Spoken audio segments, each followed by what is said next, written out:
What's up guys? Ito naman po si Kuya Sir at mag-react na naman tayo ito sa video ni Diwata na kung saan ito ay galing kay Bisalog Vlog, no?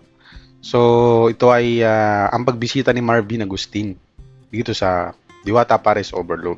Panoorin natin kasi nandito yung reaction niya or anong masasabi niya sa lasa ng Pares ni Diwata.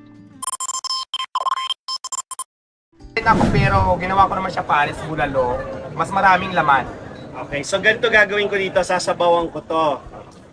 Normally, binubuhos to dito, di Oo, ba? kahiwalay talaga siya, nakabuhos talaga yan kasi pares tayo. Tapos lalagyan ko ng garlic. Tapos lalagyan ko nito. Pwede ba kahit gaano karami? Yes, Lagay-lagay? depende yan sa gusto mo gaano karami yung ilagay mo. So yung customer, lagay lang siya ng oo, lagay lang ng dito. lagay. Ito na, matitikman ko na ang Pares Overload ni Diwata. Ito yung chicharon bulaklak, ano?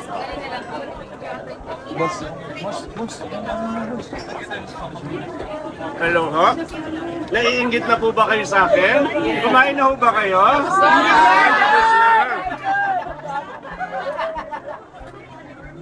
Kaya naman pala pinipilahan.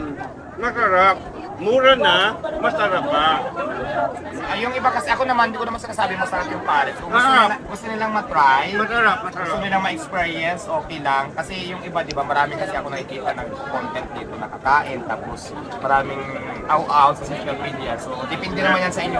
Hindi ko sinasabing masarap, pero gusto yung tikman at kayo na mismo ang masarap. Ito yung pamantayan ng masarap. Nasasarapan po ba kayo?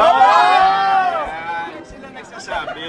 Tapos itong Seek and Joy, magkano ulit itong ganito kalaki? Depende sa size. Ngayon kasi malalaki siya. So, under rice yan, 120. May kasamang soft drinks pa rin, may free water, may libreng sabaw.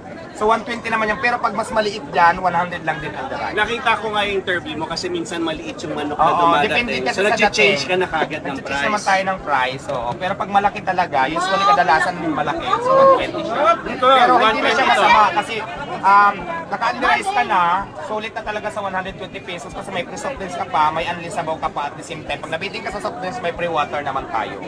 So, yun. So ito, 120 na itong hawak ko. Oo, ngayon. 120 yan. So yun guys, no, yung mga manok pala ni Diwata. Depende pala sa laki.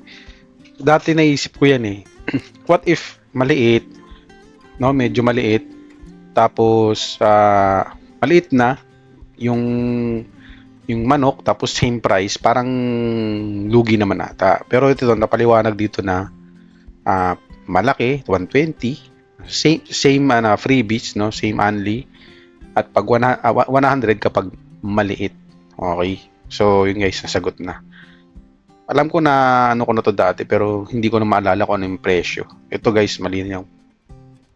Siya, may kasamang soft drinks. Pwede mo ba i-share anong timpla nito? Bakit siya malinamnam? Ano? Buo yung lasa? Ano lang, lagyan ko lang ng magic sarap yan. Masarap na ba? Magic! Magic sarap lang yan, lagay ko tapos yung prinito ko, yan na yun. Oo. Magic sarap lang daw. At 24 hours ang operation ni Diwata dito. 24 hours. May shifting lang tayo ng dalawa, may night shift sa day shift sa mga tao. Ano yung pinakamahirap na shift? Sa umaga o sa gabi? Parehas lang pero mas maraming tao sa gabi kumpara sa Kasi araw. nga init, no? Hindi masyado. Maraming tao sa gabi. Diwata, paano pag umulan? Anong mangyayari? Ano, mga waterproof naman daw yung mga kumakain dito kayo. Pero hindi, may mga tent naman tayo pero nagpaplano ako kung Pero guys, yung may napanood akong vlog na naka-live siya doon sa Pares ni Diwata, doon sa pwesto, no. Merong ano doon, merong tawag ito, nagla-live doon na vlogger. No, nakita ko doon guys na walang nakapila. So, obviously kasi may umuulan, no. Pero imposible naman kasi na sabihin natin umuulan, walang kakain, di ba? Wala akong nakitang kumakain eh. Wala akong nakitang nakapila or nasa counter. Okay, nakalimutan ko kaninong vlog ko napanood yun.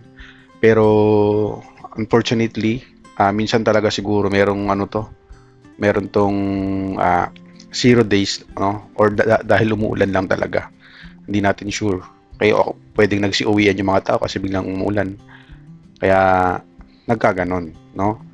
Pero syempre negosyo to, hindi natin alam yung mga nangyayari, no? Pwede ring yun nga, low days talaga yun, araw na yun. At saka nangyayari talaga sa mga negosyo yung ganyan. Kung papagandahin ko ba, bububungan ko ba siya? Kaya lang syempre, di ba pinag-business tayo dito. So, hindi naman pwede nagawin na lang natin. Kailangan natin talaga muna maalam. Pag-coordinate dito lang pag-business, pwede natin lagyan ng bubong. At saka hindi, mura na naman, masarap na naman. Kung ganyan yung panahon, minsan nga mas masarap. Ay guys, no, so yung vlog na to, meron naman silang full video niyan. So ako ay hindi ko nahanapin yun. So yun lang guys, sana may natutunan kayo at sana agree kayo or hindi. Kung agree man kayo o hindi, paki-comment na lang po sa sinabi ni Marvin doon sa lasa ng Pares ni Diwata sa mga nakatikim diyan. So yun lang guys. Maraming salamat sa pagsama sa akin sa panonood. At thank you. Okay, pabisit lang po itong aking YouTube channel kung di po nakakaabala sa inyo.